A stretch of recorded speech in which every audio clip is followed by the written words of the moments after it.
Thank you very much for that very warm welcome. I'm delighted to be here today, and I want to thank Allison for inviting me to contribute to today's program. But actually, from where I'm standing, it's really a privilege to be here, to share in the knowledge exchange, the sharing of information for the benefit of everybody in the room and hopefully beyond this room. So thank you for letting me come. So why am I talking about registry research in this program today?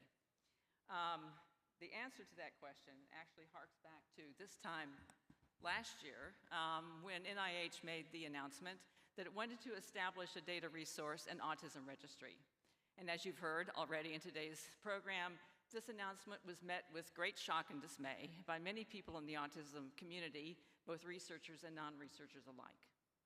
Then later, this announcement was modified through the announcement of the Autism Data Science Initiative, where the autism registry language was dropped, but nevertheless, in the first goal of the ADSI, we see that the government wants to support the integration of existing data resources for use by autism researchers, which is essentially the same idea, just under a different name. However, let's step back from this for a moment, and let's ask the questions. First off, why was NIH so interested in developing an autism registry? What was the interest in that? And on the other hand, what was the anxiety by the autism community and what could go wrong with that suggestion? Interestingly, both of those perspectives are compatible. There are many things that can go right with an autism registry and many things that can go wrong. And that is the focus of my talk today. So what is a registry? Well, very simply, it's a database of information on individuals. It could have an administrative purpose. So for example, the insurance claims databases that we probably are all familiar with, which record the information regarding a contact of a patient with their clinician, is a kind of registry. There can also be a public health registry. For example, your local public health department is tracking the incidence of new cases of influenza or new cases of tuberculosis. That is also a registry. And then finally, we have research purpose registries, which you're probably most familiar with, which is linking individuals, gathering information on individuals for research purposes. We have a number of different autism registry examples. The first two that I'm showing here are public health research registries, which are intended to link autistic people with services. Here are some examples of autism registries. They're research registries, and they're intended to link autistic people with researchers. These are all great examples of autism registries, great functions, great uses, but they tend to be very specific and they're very local. What I also like to introduce now is the idea of a national registry. And here I'm turning to the Nordic countries, which have developed this national registry system to a very high level. Denmark, down here at the very bottom, was one of the first countries to enter into the national registry system arena, and they were the fastest to expand it than the other Nordic countries. But what are they doing? Well, to start, you have to realize that everybody who's born in one of these countries or any new resident that comes into the country is issued a personal identification number, in this case, a CPR number. This number follows that person throughout any contact they have with basically any system in the country. It's linked to their birth information. It's linked to their school information. It's linked to their occupation information. It's linked to their tax information, to whether they own a house. Every facet of life in the country is tied to your CPR number. So all of these different administrative databases which contain this information can be linked at the individual level by using this personal identification number. What this means then is you can actually track the course of a person's life from birth to death by using these administrative databases that can be linked at the individual level. Okay, so let's go back now to how do persons get into a registry? Well, first off, a person has to meet criteria for inclusion. There is no registry which does not have some kind of criteria for inclusion. Secondly, if you meet criteria for inclusion, you're included because you're a volunteer. That is, you give permission for your information to be included in the registry, or your information is included due to some sort of mandatory reporting practices, such as the public health registries that I just described. Okay, so that's the inclusion criteria. So who then actually ends up in the registry? So we start with this broader group of people, the whole population, you could say, and then we start applying the inclusion criteria.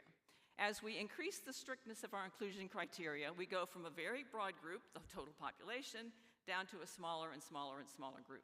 So for example, one inclusion criteria which is quite broad could be anyone with a particular diagnosis. Doesn't matter how old you are, where you live, what sex you are, it doesn't matter. If you have the diagnosis, you're in the register. If you add additional criteria, so for example, you have a diagnosis and you have to have a particular kind of insurance, that obviously narrows the people who are eligible to be in the registry, or it could be you have a particular diagnosis and you volunteer. Each time you add additional criteria, you're narrowing the group of people that are included in the registry based on the total population. So let's pause here and talk about volunteers, because volunteers are a very special kind of inclusion criteria. Who makes a volunteer? Well, first off, to be a volunteer, you have to have access to the information about the opportunity. If you don't know the opportunity exists, you can't volunteer. Secondly, you have to be motivated to volunteer. You have to be interested in the topic that's being discussed. You may do it for altruistic purposes, or maybe you have a need if, in fact, a service accompanies a volunteer. Then you also have the attitude, the willingness to contribute your time, the willingness to contribute your personal information, and you have to perceive that the information and you are going to be safe as a consequence of being a volunteer. And finally, it has to be feasible. Your life, your family life, your work life has to give you the flexibility in order to participate, or you have to actually have the capability of participating actively as a volunteer. What this means is that characteristics of volunteers are very much likely not to be like non-volunteers. And actually, a lot of science has been carried out on this question. And in the United States, for example, volunteers in research programs tend to be white, they tend to be female, college educated, healthy lifestyles, may even happen to have certain personality characteristics, or they may also have a very high need. All of these characteristics which shape the kind of individual who volunteers for a study shapes the characteristics of the persons who end up in the registry. Okay, so what happens, let's go back to the inclusion criteria, including being a volunteer.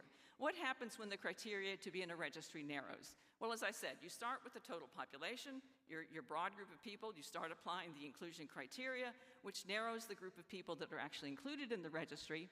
And what happens with that is that the persons in the registry now may have characteristics which are different from the persons who are not included in the registry. So you don't have the same pattern of characteristics in the registry versus those who are outside the registry. So what happens when this happens? So when the effects of this narrow inclusion criteria opens the door to a potential for biased study results. So here we have, as I've already explained, you have participant data are not the same as the non-participant data. Therefore, the results based on your data set, based on the participants, apply most closely to the characteristics of people who are included in the registry. If you don't recognize the difference, that the results you're finding are applicable to the people in the registry and may not be applicable to the people who are not in the registry, then you may draw false conclusions. You may think what your conclusions then apply to everyone, when in fact they don't. If you carry forward with recommendations based on these misleading conclusions, you could have very misdirected recommendations, whether it's for a policy or for treatment. You may be directly in target for individuals who resemble the persons who are in the registry, but be wide of the mark of persons who were not included in the registry because they did not fit the inclusion criteria. So I think hopefully this describes to you sort of the pathways that you can follow in registry research, which can lead to problems. It's what can go wrong in registry research. And there is no solution to this problem. There are always going to be registry trade-offs. So for example, you can choose the path of going from narrow criteria to broad criteria, which in fact will yield a population in your sample, which is more like the total population that you're attempting to study. However, by going from the broad criteria to the narrow criteria, in particular if you're applying a volunteer criteria to be in the register, you can actually collect a lot more information from those individuals, which may be of critical importance to your study. And then on the third hand, if you go to this additional data collection, you've actually increased the time and expense of the data collection process. All of these are trade-offs that a registry researcher has to take into consideration as they're deciding which direction do they want to go, which path do I want to follow to develop the registry for my particular research purposes. There is no one size that fits all. So that hopefully I think that's led you to the conclusion, yeah, this is how things can go wrong with registry research. Here I want to give an example of what things can go right with registry research. And I'm using a research example where we were looking at family recurrence risk using a registry data set. So family recurrence, it's not a trivial question. The very early autism studies using families were the first clues giving us to where we would find a higher likelihood of an autism diagnosis. These early studies of autism, as already been mentioned, we saw really high concordance of autism among identical twins. We also see high concordance even among non-twin siblings, and even among family members of individuals with an autism diagnosis may have characteristics of the broader autism genotype. All of these kinds of data indicated that genetics might be an important underpinning of autism, and certainly we've seen that's certainly true. However, I and my colleagues were somewhat dissatisfied with these early family history studies because they were very limited in the range of family member types that were included, and they were also limited in the array of conditions that they were considering. We wanted to carry a more comprehensive look at the role of family history in autism. So we took the Danish registries that I've introduced to you earlier. We identified a population of all births in Denmark over a 30-year period, so close to 2 million births. We linked all of those 2 million babies to their family members, their grandparents, aunts, uncles, cousins, parents, and siblings. Then we took all of these individuals, all the babies and all their family members, and linked them using their personal identification number across a variety of registries in the country with different kinds of information in them, and particularly the health information. We wanted to identify diagnoses of individuals in this entire population of one or more 90 different conditions, including autism. And the purpose of this was to estimate the likelihood that one of the babies in that cohort would get an autism diagnosis if they had a particular family member type with a particular diagnosis. This is what we found. So here's a heat map of the results of that analysis. Every column in the heat map is a particular diagnosis. Every row in the heat map is a particular family member type. If you pick a family member type and follow it along the row to where it intersects with a particular diagnosis, that data point indicates the likelihood of an autism diagnosis in a person with that family member type with that particular condition. Now, obviously, you can't see the results, the data specifically in the heat map. It's too small, but you can follow the color. The darker the color, the higher the likelihood of an autism diagnosis. It's really easy to see in a snapshot that the highest likelihood falls into that upper corner with first-degree relatives, a parent or a sibling with a psychiatric diagnosis. But in fact, the likelihood of autism is elevated across all family member types with a psychiatric condition. There's very rare instances where you didn't see an elevated likelihood of that diagnosis in a family member back to the third degree who had a psychiatric diagnosis. Now, there are other pockets of heat in this heat map. There's pockets of heat in different conditions and different family member types, but none so pervasive as in the psychiatric realm across all first, second, and third degree relatives. Okay, so let's drill down a little bit into more detail of what's in this heat map. So here we have a family, a mother, father, son, and daughter. If the daughter is autistic, there's almost a 600% likelihood of one of her siblings having an autism diagnosis. If the son is autistic, the risk is slightly lower, but still really high. If the father is autistic, it's very similar to the daughter or son. If the mother is autistic, the risk is somewhat lower, although I might point out there were very few adult women with autism diagnosis in the data when we assembled this data set. I think if we redid it today, it would be different. But the bottom line conclusion is the same. There's a very dramatic increased likelihood of an autism diagnosis of if someone in the family has an autism diagnosis and another sibling or a child is born, their likelihood of having an autism diagnosis is significantly elevated. But let's drill down further into the family. So here we have the mother. Let's jump over to her brothers and sisters, and then drop down to their nieces and nephews.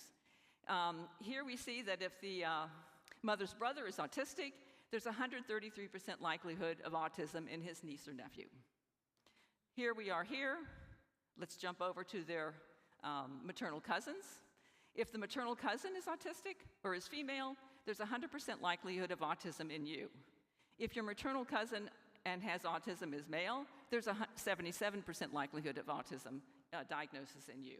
So all this is simply showing you is as you move through the family tree, With different conditions, in this case autism, we get a different estimate of the likelihood of autism in you. All of this information, all of these different all of these different risk estimates are actually available online.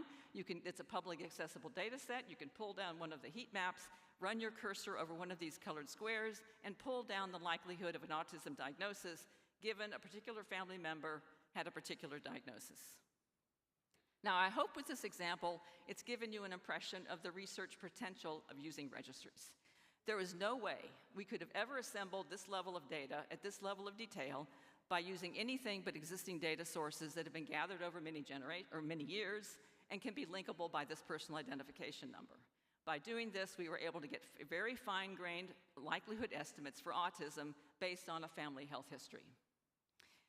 So I think this is one example of demonstrating how indispensable registries are in research. They can give you clues into the complexity of autism that you cannot get through any other kind of data source. Particular kinds of questions, I admit, but nevertheless, it's a unique window into autism. But they are a trap.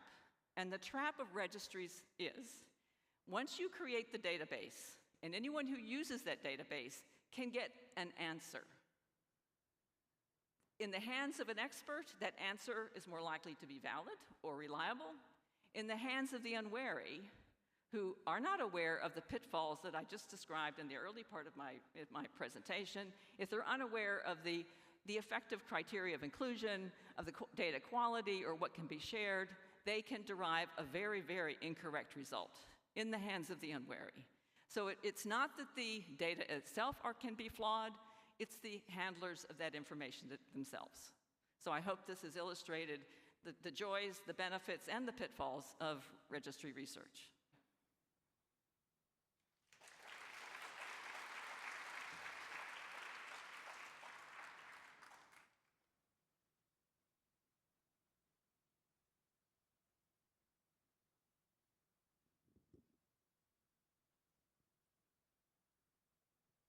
Thank you for that excellent presentation.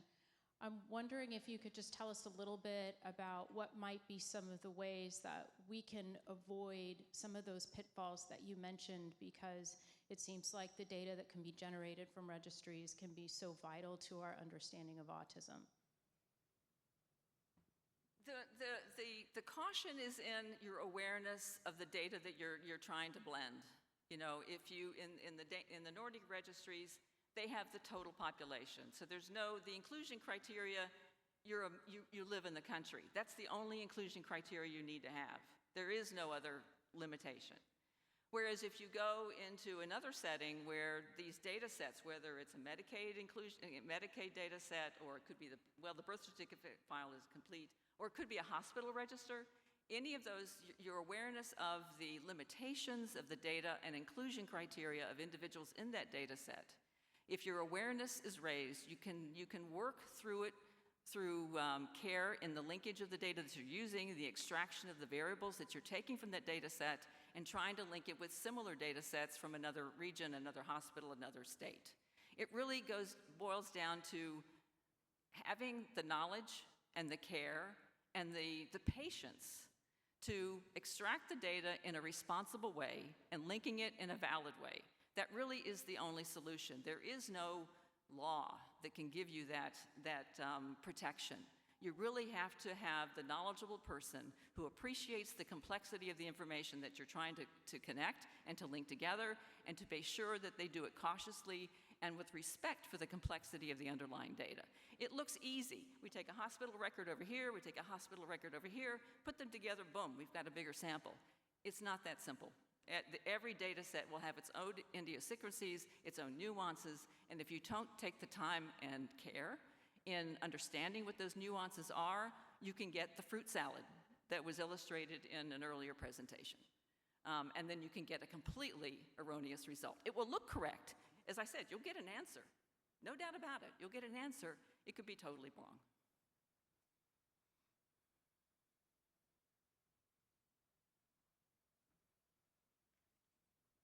Thank you so much for this incredible presentation. I understand the benefits of a national, I'm over here.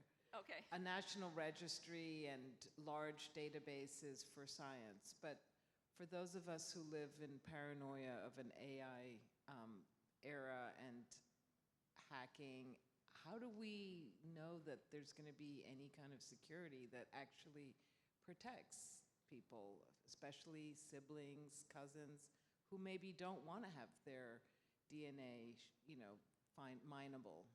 Yeah.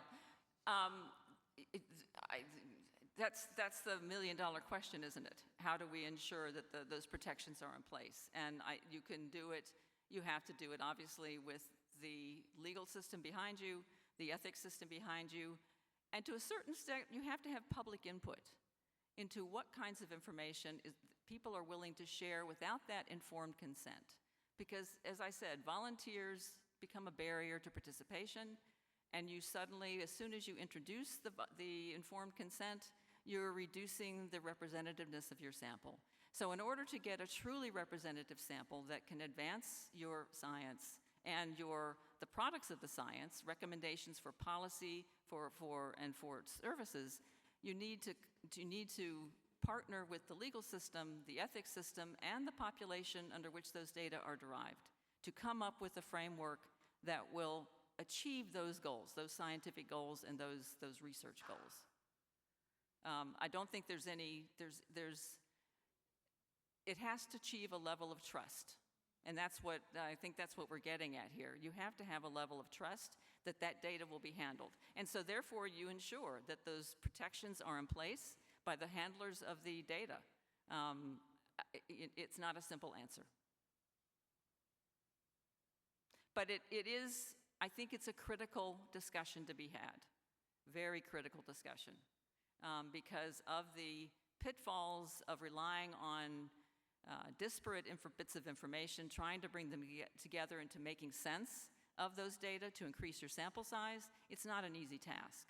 And it may actually, as I pointed out, lead to flaws in your conclusions. But it is a critical way of really getting a clean insight into the complexities of autism using these linkable data sets.